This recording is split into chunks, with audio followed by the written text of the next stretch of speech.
आजकल हर कोई इन्फ्लुएंसर बनना चाहता है और क्यों ना बनना चाहे जब इतने सारे ब्रांड पार्टनरशिप्स, एक्सक्लूसिव इवेंट्स और सबसे जरूरी पैसिव इनकम कमाने का मौका मिलता है। तो सोशल मीडिया इन्फ्लुएंसर बनने का मन किसका नहीं करेगा।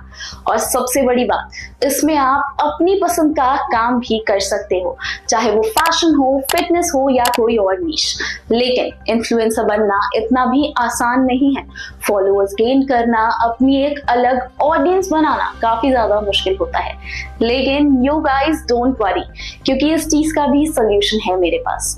नमस्कार, मैं नैना सिंह और आप देख रहे हैं भारत लोक का स्पेशल शो आम आदमी की आमदनी।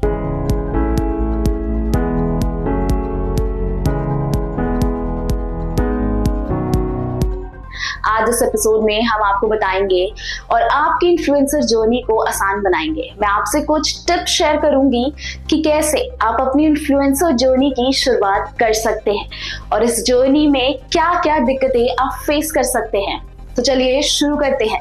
सबसे पहले ये समझना बहुत जरूरी है कि हर इन्फ्लुएंसर एक जैसा नहीं होता। इन्फ्लुएंसर्स के भी टाइप होते हैं, जैसे नैनो इन्फ्लुएंसर। ऐसे इन्फ्लुएंसर्स के पास 1000 से 10,000 फॉलोअर्स होते हैं। इनका ऑडियंस काफी छोटा होता है, लेकिन इनका एंगेजमेंट बहुत ज्यादा स्ट्रॉन्ग होता है। ये लोग अपनी प्लेटफॉर्म से पर्सनल कनेक्शन बनाते हैं, जो इन्हें छोटे कैंपेन के लिए परफेक्ट बनाता है। फिर आते हैं आपके माइक्रो इन्फ्लुएंसर्स। इनके पास 10,000 से 1 लाख तक फॉलोअर्स होते हैं। ये थोड़े बड़े ऑडियंस को सर्व करते हैं, लेकिन फिर भी ट्रस्ट और इंटरेक्शन इनका हाई रहता है। ये अक्सर अपने नीश में एक्सपर्ट होते हैं। इस लेवल पर आप सोशल मीडिया पर काफी एक्टिव रहना शुरू कर देते हो।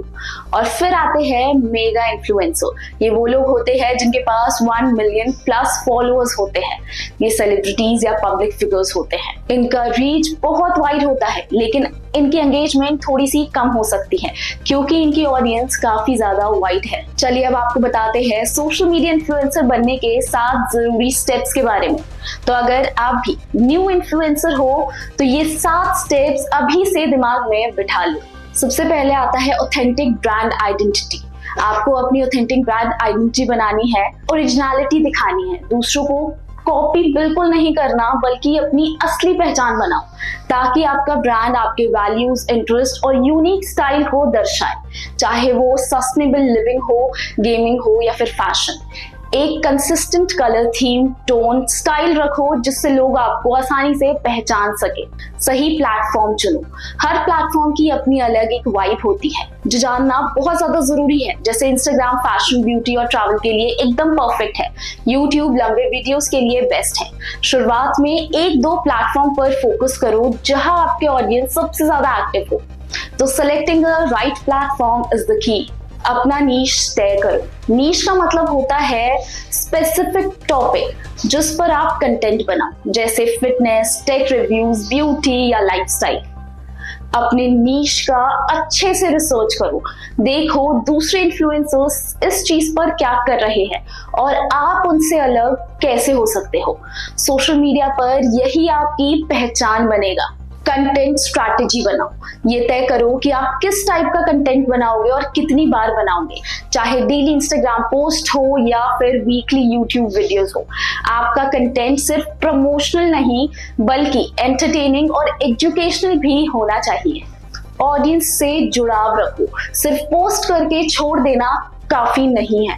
कमेंट्स का जवाब दो, Q&A करो और ऑडियंस से पूछो कि उन्हें क्या पसंद है।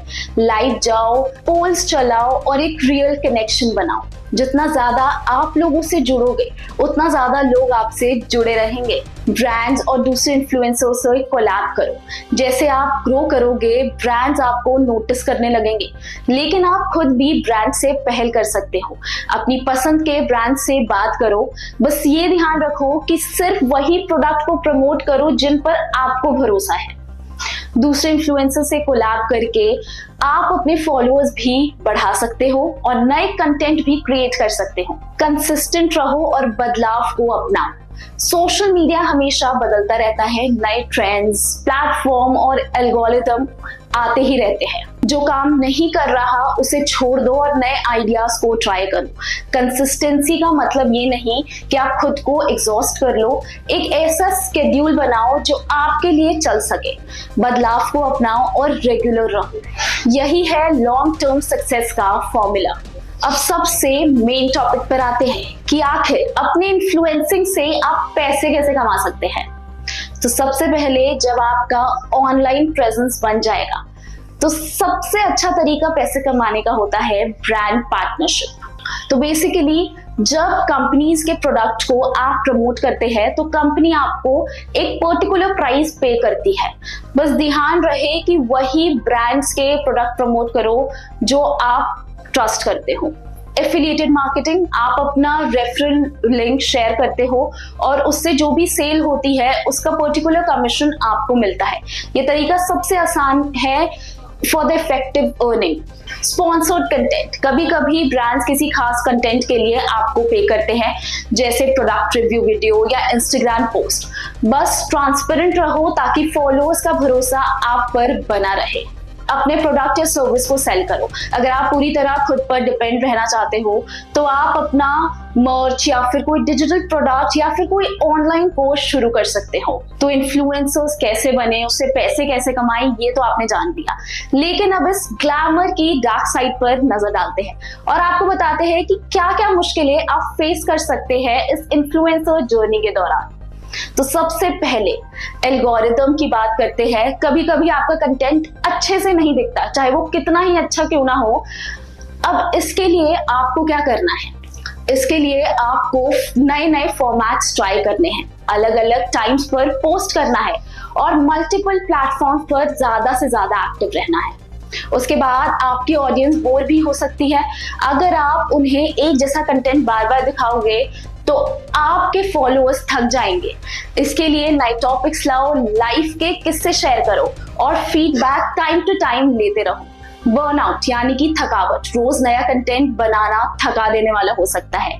इसको ओवरकम करने के लिए आप ब्रेक लो, कंटेंट प्लान करो और कभी कभी चिल और बिहाइंड द सीन्स वाले कंटेंट भी लोगों को दिखाओ।